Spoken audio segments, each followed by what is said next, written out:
Well, hey, welcome to Throttle Power. When I was at the Derby City Model Contest last week, I picked this kit up at the swap meet and I was walking around with it. And some guy walked up to me and says, "You know what'd be cool with that?" I said, "What?" He says, "Make that into a single axle." I said, "Man, you're right. I'm going to have to try that." So I brought this home, and while I was working on my Revell 442 kit, while some things were drying, I pulled this out and started messing with it. And let me get the camera turned around. I'll show you a little bit about this kit and show you what I did on turning this into a single axle. I think you might like it. It's a basic, simple kit. I mean, everything goes together really easy. There's not much to this kit. I definitely recommend it. It's you can never have enough car haulers. Just kind of go through the instructions real quick. I mean, the interior tub's really basic. You do have a couple steering wheel choices. You got a couple different engine options too here on how you want to dress the engine. Yeah, the tires are just pretty basic. You got your Steelies, or kind of your hubcap looking wheel. You can adjust some ride height. I will say one thing, you got two sets of mirrors, and the mirrors are really nice. Either set that you choose. I chose the more industrial mirror that you'll see, since it's a car hauler, but you can also build this as just a regular pickup truck. It does come with the bed and the tonneau cover if you don't want to do a car hauler. There it is. So a lot of people don't know that, the little secret of this kit. So you can build it as just a regular pickup truck and take your car hauler and put it on something else. I plan on picking up another one of these kits and taking this car hauler unit and putting it on another different truck, maybe a Dodge truck or a Ford truck. There's how you convert it over. You actually add the rear axle to make it your dual, and you cut them little two tabs off to set your car hauler part on. And you get some extra tools, which are always cool to have.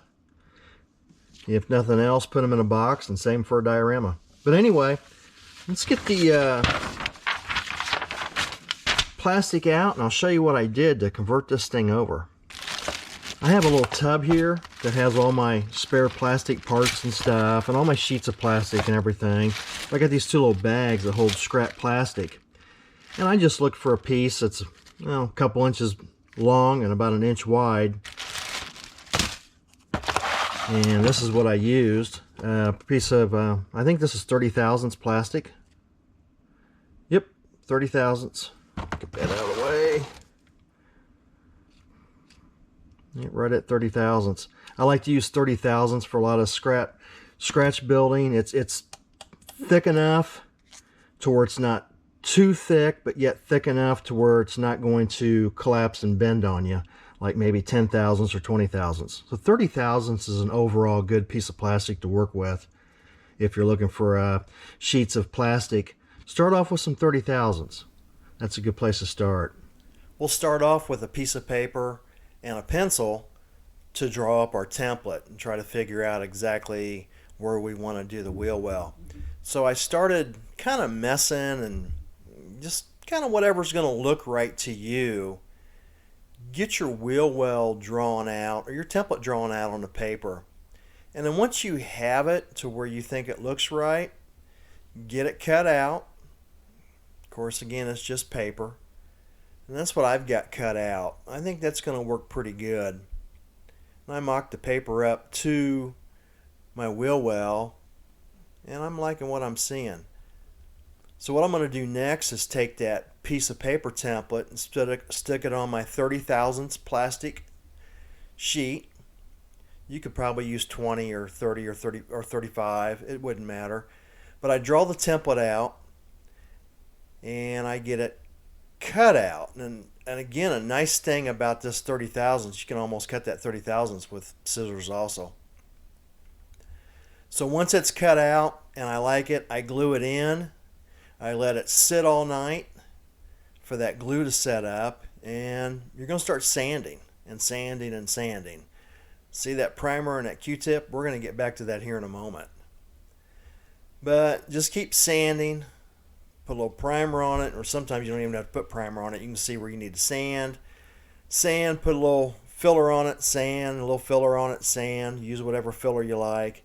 And eventually you're going to get it pretty close. But that primer, I like to use this primer from Tamiya. Comes in that bottle, and it's pretty thick stuff. And it almost acts like a filler primer. And the way I apply it is I just stick a Q-tip in there and just glob on the primer stuff. And again, it's pretty thick. You'd be surprised how thick this is. And I can just primer that one little section, sand, reprimer that little section, sand, until I get what I want. Well, after about 4 or 5 tries, I got it pretty close, enough to at least completely put into a primer paint.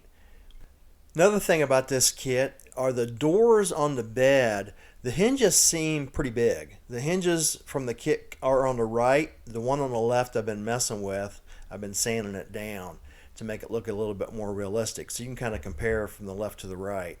There, all the hinges are sanded. And I think it gives it a little bit more scale perspective of a smaller hinge. Another thing I like to do with this kit is add a piece of tread plate into the center. Just gives it a nicer appearance. But you get any tread plate you like, cut it out, and stick it in that center piece, and you'd be surprised how much better that looks. Well, I shot it in some paint, kind of the paint colors I want to go with. I'm mocking this thing up. I think it's coming along pretty good. I'm liking what I'm seeing. Getting a little weathering done to it. A little bit more weathering. There you can see a nice view of the wheel well.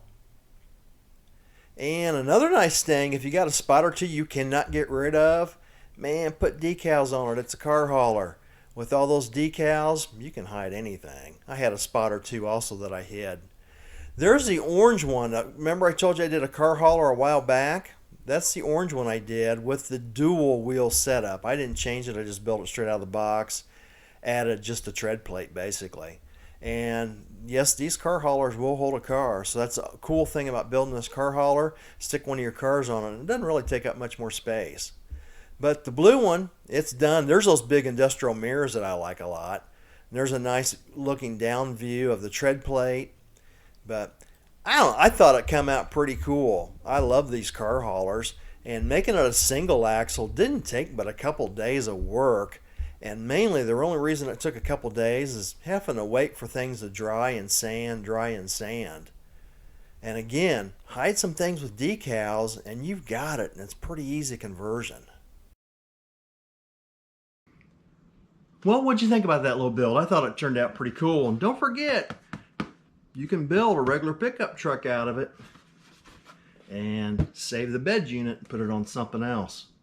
We'll see you guys on the next video on Throttle Power.